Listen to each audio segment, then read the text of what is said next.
coming to our first Brown Bag lecture of the semester. We are so excited that for this lecture we have our amazing fellows from Southeast Asia who are all wonderful and are here on a great State Department program. You're going to learn more about that program and the countries they're from as they talk today. So first I'm just going to introduce our Executive Director of the Marine and Mansfield Center, Dr. Abraham Kim, to welcome you all to our lecture series. Well, thank you very much for coming to our inaugural Brown Bag series for this academic year. We're so excited that all of you are here, and it's a chilly morning, afternoon. So, and hopefully some of the smoke will dissipate and show the real beauty of our Big Sky country here to our guests. I have a few, a couple of announcements. First of all, I want to thank MCAT, the Missoula Community Access Television, for filming this afternoon's session. It is through a grant, through the Media Assistance Grant through MCAT, that we'll be able to film this and provide this for our broader public. So we thank MCAT for this opportunity.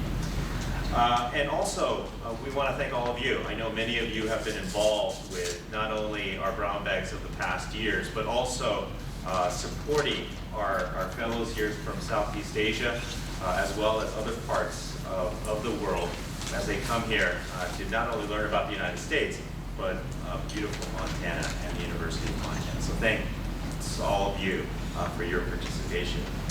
I have the distinct honor to introduce to you the Waisili Group, the Young Southeast Asian Leadership Initiative. This initiative was started in 2013 as a flagship program for the United States to not only build relationships with the countries of Southeast Asia, but also to help promote youth development, leadership development, networks between the countries and with our country, the United States. And also to invite all these promising young leaders to a beautiful place like Montana to not only learn about our culture and our history, but also about leadership and what it means to be a global leader. And what better place than the University of Montana. So today we have a wonderful, wonderful opportunity to listen to many of these promising leaders that someday they will be the future CEOs, presidents, prime ministers, nonprofit executive directors. And we have the honor to not only learn about their lives, but the work that they're doing here in the United States. Our moderator for today is Sochieta from Cambodia. And what better way to train leadership than to do public speaking training as well as lead a panel discussion in front of a university audience. So, Sochieta, to you.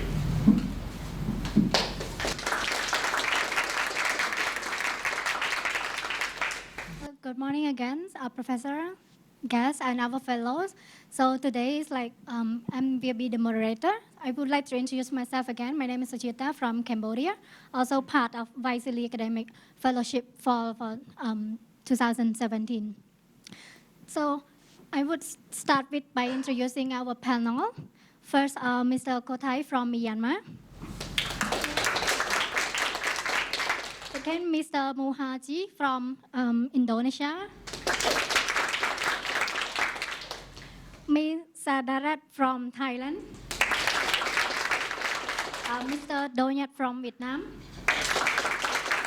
Last but not least, Ms. Anita from Singapore. So the sessions today will start by our panelists will deliver their presentations on the respective issues from their countries, and then we will have question and answer sessions, which we encourage you to listen and note down the questions and ask those panelists regarding the issue from their respective countries. So now, without further delay, we would like to start with the first speaker presentation, which is from Mr. Kothai from Myanmar. Thank you. Thank you, Sucha. My name is Kothai. I'm from Myanmar. First of all, I would like to introduce myself a little bit. I'm a graduate, actually. I'm not a student, but I'm a student of life. So I came from very, very rural area from Myanmar.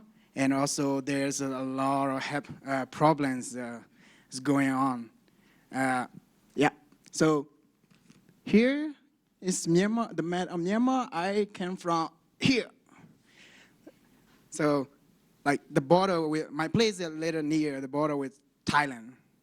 And also my place is the least developed region in Myanmar. And also there's conflicts that's going on as well. Today I will talk about a little bit our environmental issue in Myanmar. You might know that our country is, like we have been living under military government for 60, almost 70 years. So we just now transformed to democratic country as a democratic country. So we still have a lot of problem now regarding economics, regarding environment, regarding social, something like that. But yeah, our country are very rich natural resource country. So when our country is a little open, a lot of investments came inside the country. The most of them from China. Like especially mining, oil and gas, energy, especially hydropower and coal power. So those natural resources are located in ethnic people area. So those ethnic people areas are now happening civil war. So this is one of the strategy of the military to cleanse up all the ethnic and organization. And as well as there's others human rights violation, came along with the development projects. They cut down all the trees of the communities. They don't really give the real information about the development project. When they start the construction, they just come inside the village and then they tell the people, okay, now we are going to build a dam. We are going to build mining here. So this is the project area. You're out now. But there is no proper compensation. There is no, aquatic remedy or others treatment for our local community peoples. Yeah. And a lot of finance sectors like World Bank, ADB, they are really, really willing to support those investors. Even those investors are doing handful for our community. They stay supporting. And yeah, those are one of our environment issue. And I would like to talk about our Myanmar role in the ASEAN's level as well. ASEAN, as you know, ASEAN is established for the economic interest only. It's not about environment. Yeah, they talk about environment on the table. And also those ASEAN leaders, we have a kind of summit or discussion table, but with only the leaders, not people or public or community leaders. So everything is happening on the table and everything's finished on the table. There is no action at all in the ground level. So Myanmar stays struggling in ASEAN level as well. Not only environment sector, but also other economic sector. Even they say economists interest, but we are still facing difficulties. Yeah. Another thing is like climate change. So we never have very big, very extreme cyclone in Myanmar before. But in 2008, we got this, we call Cyclone Nugget, and millions of people die because of this Cyclone Nugget. So this is one of the significant climate change for Myanmar, and now we are getting and face so many, earthquake disaster as well. Before that, we have only like 2 times in a year. So now we got like 10 times in like 3 months or something like that. So those are very significant climate change in Myanmar Okay, thank you. Thank you, Mr. Kotai, for your presentations. Now I would like to give the floor to Mr. Moha from Indonesia.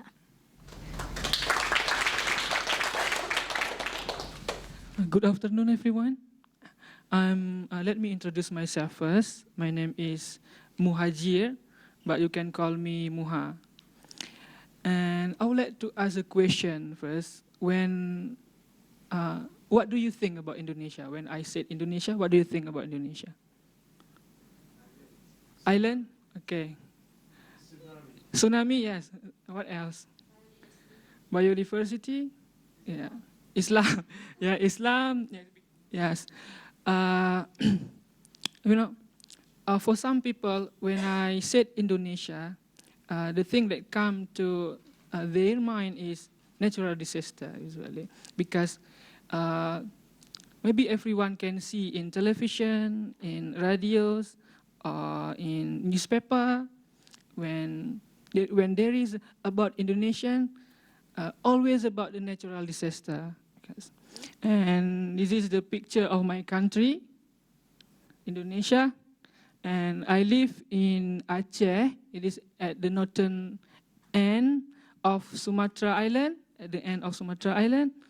and it is the 2004 tsunami and earthquake. It is the third largest earthquake ever recorded in the earth, and it's killed 100,000 of people, and I also became the victim at that time, but I was safe right now, thank to God. And some of my family also died at that time, and my house also destroyed at that time. Okay. And the question is why it's happened, right? Okay, can you turn to the next slide? Because Indonesia is located in the Pacific Ring of Fire. It is an area that has a high degree of tectonic activities. And so Indonesia is the countries that the most prone of natural disaster, especially earthquake and tsunami.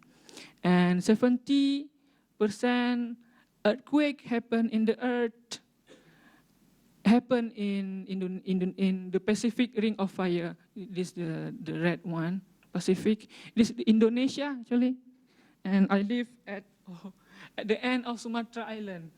It is the epicenter of 2004 tsunami and earthquake, and 81% the largest earthquake happened in the Pacific Ring of Fire too. Okay. And I have a project as a citizenship of Indonesia. Of course, it is like a calling for me to do something to my country, and I and my friend designed a project on disaster mitigation, especially on earthquake and tsunami. Can I see? This is the project we call school watching and hazard mapping project or disaster mitigation game. Our target is small children, because when the tsunami came or when the earthquake came, most of Indonesian people, they do not know where to go, where to evacuate themselves.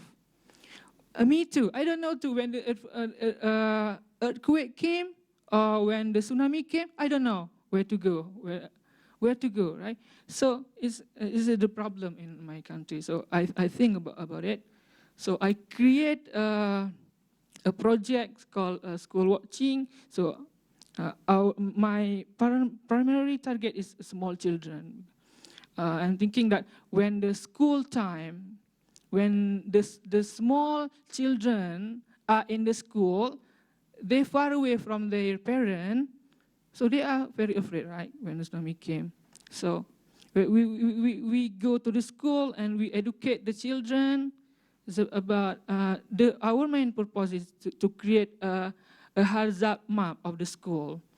And when the hazard map of the school, this is the evacuation route, and etc. So, you see that's the small thing that I can do to my country.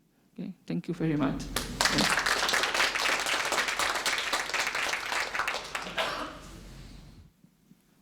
Okay, now please, Ms.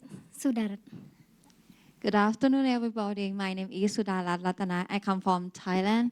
And as you see in the map, the red side is point in my home country, and the surrounded area is the Asian community. And the critical environmental issue in Thailand is that it's about like waste management issue. According to Thailand, is a developing country, and we have to increase the GDP. And according to the economic growth and increasing rate of the population last 3 decades, it therefore we have to consume a lot of product and like produce product to sell and then increase our GDP, and it may cause the negative impact to the environment. For example, air pollution, wastewater, like destroy the habitat of the animal. So, and this is one of the example of the situation that occurred in the January in 2017 in this year in the Prachuap province in the south of Thailand. Like the waste float to the sea, and as you see in the picture, the most portion of waste is come from plastic. And when we have to produce the plastic, what we require, for example, crude oil or natural gas, we have to use the energy to produce the plastic packaging or like the goods that you consume, and then it will like create some more negative impact to the environment. Like you use non-renewable resource, and then your natural resource will deplete, and the plastic will not regain in the environment. It's just break into the plastic debris. But if it's debris in the sea, and then what about the aquatic animals live in the sea? Then they will eat it and then penetrate and accumulate in their body. And then what about the human? Human will consume like seafood, shrimp, fish, and then if you eat a lot, what will happen to you? It will penetrate in your food chain, and then it will like cause negative impact to human also. So this issue is important to me and our country. So we have to like have a long-term solution to solve this problem, because for short-term solution, we just like pick up the plastic waste from our sea. And what about the long-term solution? So in my personal interest is like I do a research the bioplastic by using life cycle impact assessment to reduce the energy consumption for non-renewable resource by using agricultural feedstock or waste from agricultural feedstock to reduce the importing of energy from another country. And we have like support our local resource that we have, and then like reduce the transportation, and then we can reduce the emission from the transportation and also from the energy consumption. So it's related to my study and my personal interest, and like I come here to learn more about climate change and also food security transparency across border to better myself and my knowledge to like improve and better my research to affect to the environment to better our community. Thank you for your attention. Thank you. Now, Mr. Donya, please. Yeah, good afternoon, everybody. My name is Nhật. I am come from Vietnam. And today I'm very happy to stay here and share with you one of the environmental issues happen in Vietnam. As you know, Vietnam is a developing country, as a result of high economic growth, there are a lot of problems happen in Vietnam, especially because of some industries, some multinational companies come to my country and set up business. But actually, they just care about the profit, and they never care about the sustainability. And to begin my talk, I would like to tell you a story. A real crisis in my country happened last year, and this disaster start with the question: to fish or to steal?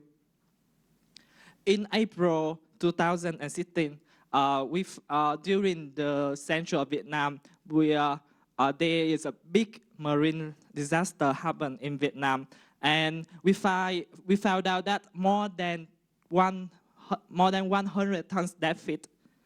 Yeah, and this is the most crisis disaster happened in Vietnam before. And after few months research and come to conclusion, we find out that the major problem happened in Vietnam is because the Formosa company, one of steel company in Vietnam, they discharge waste into the sea, and it contains a lot of toxic, a lot of pollution, and it caused the fish death. Actually, the effect of this not only on seafood industry, but also effect on tourism, because in that time, many travelers cancel their trip to Vietnam, and also more importantly, this affect to our local health. I think this is just a small example for what we call sustainability development. I believe that outside of the world, there are many companies. They don't care about environment. They just care about their money, and they did a lot of activity illegally to maximum their profit. And so the question is why this happens. We come to conclusion that because of the mindset of people, actually they don't care much about environment. They care about us, they care about themselves, they care about their money, they care about their message, and more importantly, because our governments, they a little bit mismanagement in the way we control our industries, the way we approve their brand, the way we control their manufacturer. So and the question here is how to balance between the development of economics and the value of nature. I think it's a hard question, not only for developing countries, but also for developed countries. And I believe that education is the key for the future. If everybody be educated about the sustainable, the way they live, the way they behave in sustainable way, I believe that our future will develop in the sustainable way. And one of the problem in Vietnam that Vietnam government, they don't care much about the education for sustainable development. As you can see, some universities, they don't teach the education about sustainable development. They just care about the academic knowledge. And so that's the reason why I want to create a project to help students to know more about sustainability. Imagine you are a student about marketing, and you will be taught about how you do green marketing, how you study about human resources, you will study about how you make a green office, how you can optimize the office, use the license, not use the energy, Yeah, that's amazing. So that's all about my topic. I want to focus on education for sustainability, and I want to promote the sustainability in my industry, in some industry in my company. And to end my presentation, I want to come back to my first slide. This is the question: to fish or to steal? And I think that I want to ask everyone here to answer this question. I believe that you also have their own question, but for me, I choose fish. Thank you.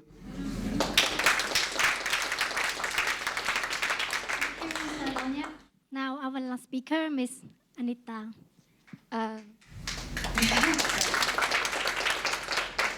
Hi, just to reintroduce myself, I'm Anita. I'm from Singapore. So most people don't know where Singapore is located, but it's at the corner. If you see that dotted red circle, is that tiny country below Malaysia. So we are affectionately known as the little red dot because you can't see us on the globe. So we are a very unique country and we face many unique environmental challenges in the fact that we have little to no natural resources, especially, for example, Montana, you get most of your water supply from aquifers, like underground water, but we have no lakes, we have a very small river, and we have no underground water. So so now the question is, how does a country like mine achieve water security and sustainability? Because we have a huge population. We are around 580 kilometers square, so in miles, that would be around 270 square miles, which is tiny compared to Montana. And we have a population of around 6 million people. So we need to provide water not just for the population, but for our very big industry sector, which requires a lot of water for industrial use as well. So now, so we have something called the 4 national taps. So this is a program that had been designed over 30 years. So for example, the first is local catchment areas. So we have a lot of reservoirs. However, we don't have land space. So we can't afford to leave a lot of land aside for water catchment. For example, Montana receives 13 millimeters of rainfall. We receive more than 300, but we can't afford to catch all of it. And another one is New Water, which is a revolutionary technology which uses wastewater from homes and industries and goes cleans it up into clean potable water. And this is an example of a collaboration between Singapore and US, because Singapore actually took a case study and took tips from the Orange County in Southern California and their wastewater recycling system in Orange County, and also Scottsdale in Arizona. So we kind of learned and adapted that system to our country.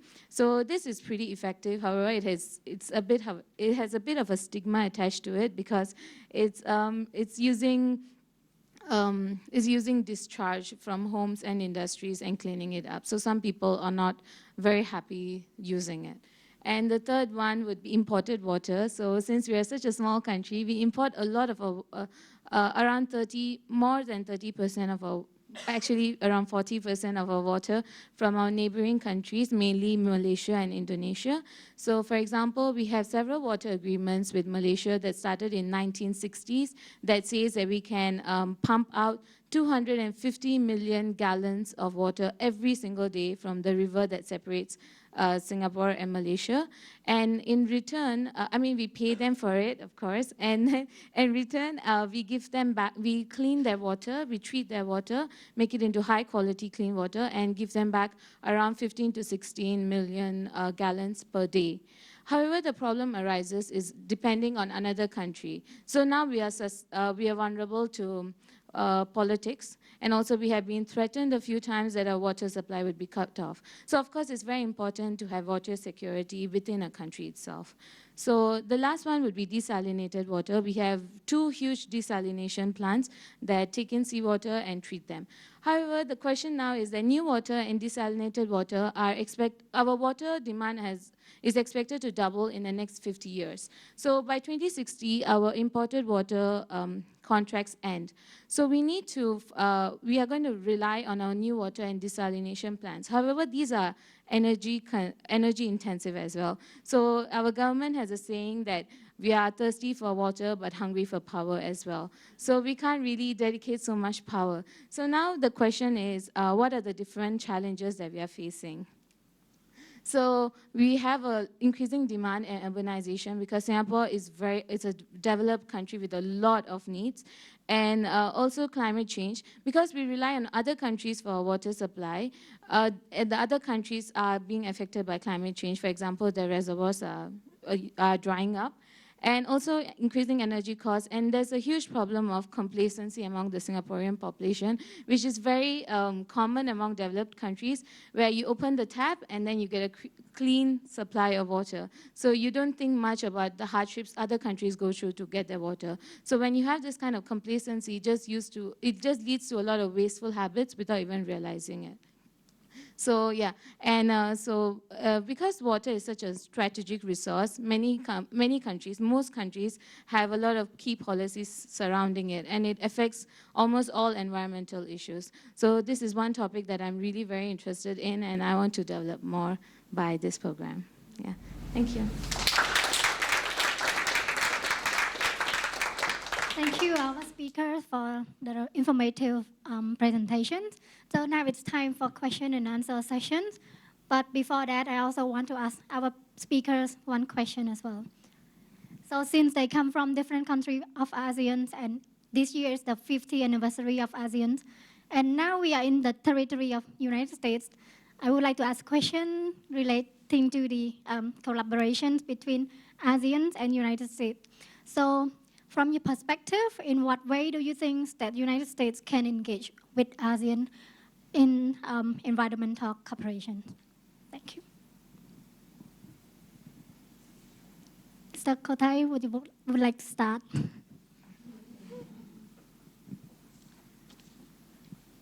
Yeah, United States have a very good example to keep to preserve their environment and also policy making. So I think like United States should involve in the like kind of suggestion role for the ASEAN country. And also, I kind of believe the United States can influence most of the ASEAN country. And also, that is true. Most of the ASEAN country leaders listen and kind of follow United States strategy and also their trend. That if United States, but I'm not really pretty sure now, because United States also a big changing. I mean, yeah, leadership is changing. So I have also kind of, doubt, United States, they can involve in ASEAN environmental sector or not. I think I don't have any exact idea about this question. Thank you. Oh, yeah. Hello. From my perspective, I just focus much on the business and the sustainable business in business. And as you know that a lot of big companies from America come to another country to set up their business. For example, Apple, Microsoft, P&G, and IBM Bev. And if the U.S. government put a strong effort to make sure that every company, big company like this, whenever they come, they're inside or outside the U.S., they have a sustainable business strategy. Yeah, when they did some action, they care about the environment. And I mean that this is a good example, a good company model company for the other company from the other countries we follow and build a sustainable way. Yeah, thank you. Thank you. On a more positive note, I would just like to give some examples of US-ASEAN collaboration that I have noticed and studied about. So there is this program that was started under President Obama. You can actually find a lot of details about it in the White House archives. It's called the US-ASEAN Connect program. So they have different sectors. Basically, they have Business Connect, Energy Connect, and Innovation Connect. So the one I have participated in several years is called Energy Connect. So there's several things. So Energy Connect, the main objective is to introduce and develop more innovative and more research and development into innovative methods of integrating grid connected renewable energy into different countries, which is a pretty big issue in a lot of Southeast Asian countries because we are lacking some of the infrastructure. So they do. So in this program, the main aim is to the transfer of knowledge and skills into it. Also for Business Connect, they have a whole system of agriculture business credit enhancement system, which has been implemented in some countries. But for Singapore specifically, Energy Connect is a pretty big deal because we have, in this conference, it's a multi-day conference, and we get international energy experts, different panels, different educations, and different university tertiary students that come in and participate in the events. So it's pretty interesting. And there's something in development which is called the Clean Power Asia, if I'm not wrong, sorry if I'm wrong. It's called Clean Power Asia program. So these are just some of the examples of the US and ASEAN collaborations that have been happening. Yeah. Okay, as US is a developed country and Asian community are like developing country, so US like we can like follow the US as a good role model for Asian communication, for Asian community in terms of environmental, like NGO. You have a lot of environmental NGO to give the environmental education to the people, and you have like a smart farming, smart agriculture that make the farmers like realize about using the chemical fertilizer or something like that, but you like shift to smart farming and renewable energy, because like Asian community, like we have to like sustainable developed country. Yeah, thank you. I think the best ways Southeast Asian countries and US countries can collaborate is in education ways. And in fact, in US, you can see top 10 best universities in the world exist in the US, I think, like Harvard, MIT, and etc. As far as about environmental issues concerned, like us, young people from Southeast Asian countries, we can learn about environmental issues here. And I would like to thank this program. I think is one of the best program I have ever joined. So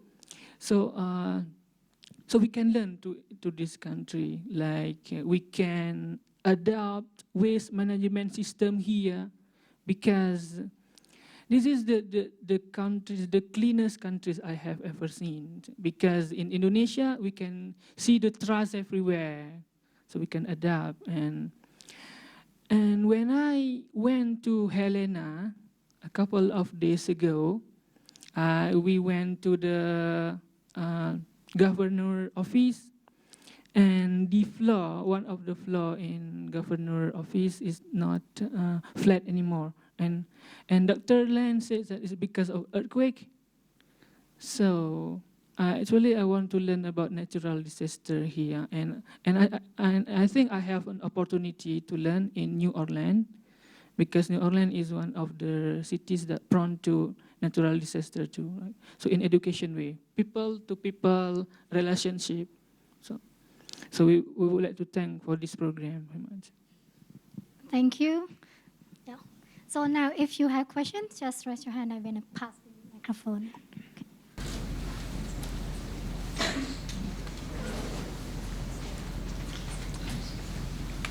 Thanks. First, I want to congratulate you on being accepted to this program. It's very prestigious, and also want to express our appreciation for all that you're doing for your countries.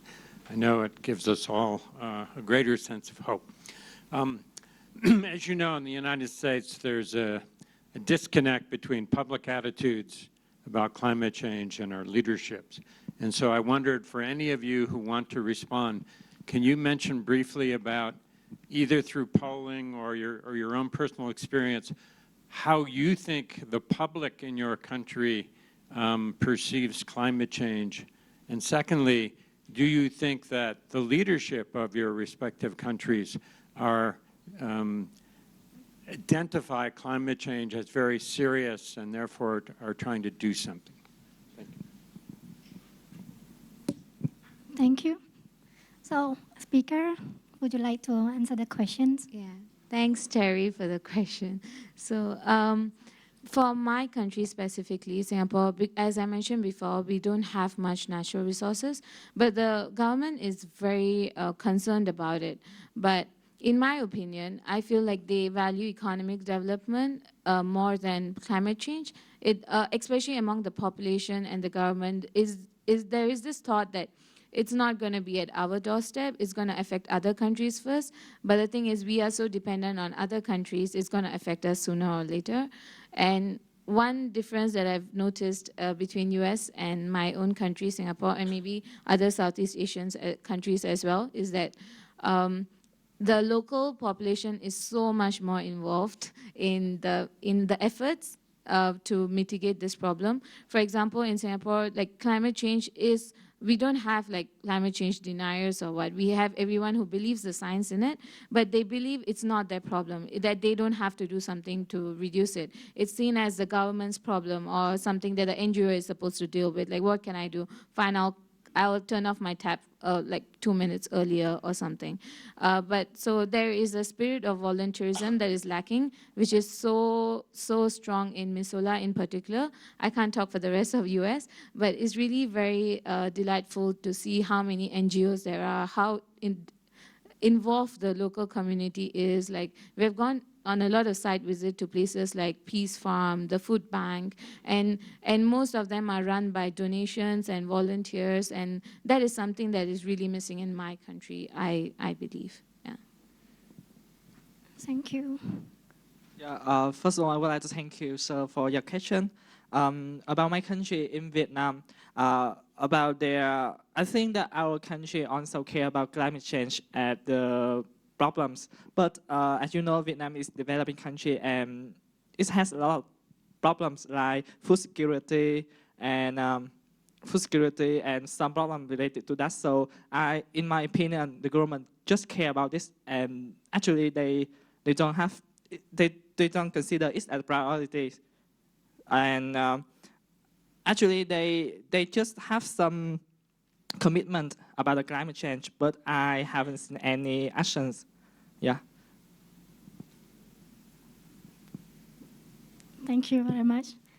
So, okay, we accept another question. First of all, I want to say thank you again for coming to Montana, and you're all very good ethicists. I had a very fun couple sessions with them on ethical issues and environment. One of the big challenges in climate change is the new phenomenon of what they're calling environmental refugees, where because of the change in the environment by climate change, people can no longer live sustainably in their local places. And I'm just wondering if you're seeing this phenomenon happening in your countries in Southeast Asia yet, of people becoming refugees because of environmental issues related to climate change. And if so, is the government either responding to it or beginning to plan for how to respond to it? Thank you. Mr. Moha, would you like to answer this question?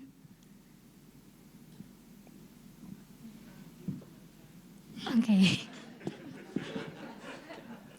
Okay, I will try to answer, but I think I'm not really good in climate change. But so I think my friend is more appropriate to answer.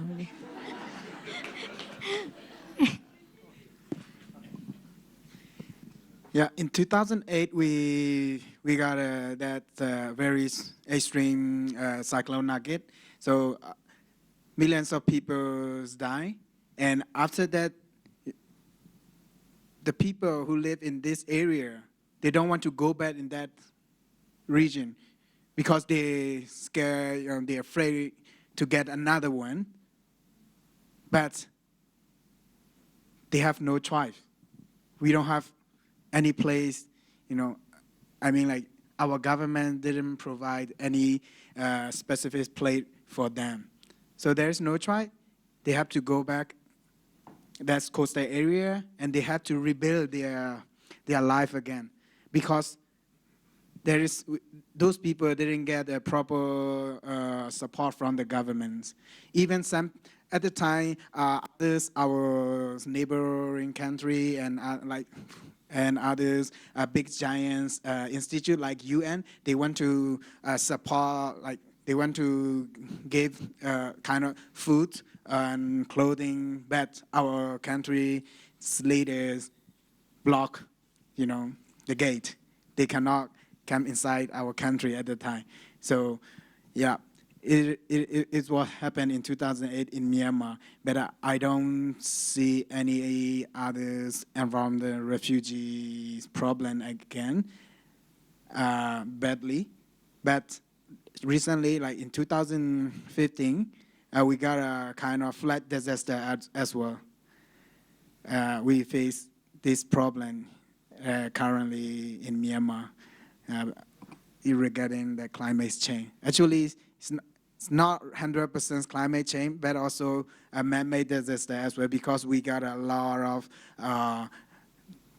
giant big hydropower dam and also a dam for irrigation. Because of those dams cause a flood disaster for Myanmar. Yeah. Thank you. We hope that there will be no more environmental disaster and there will be no more environmental refugee. So since we have time limits, we cannot accept any more questions, but our speaker will be stick around here so you can ask further questions. And thanks for coming to our event today. Wish you good luck. Thank you.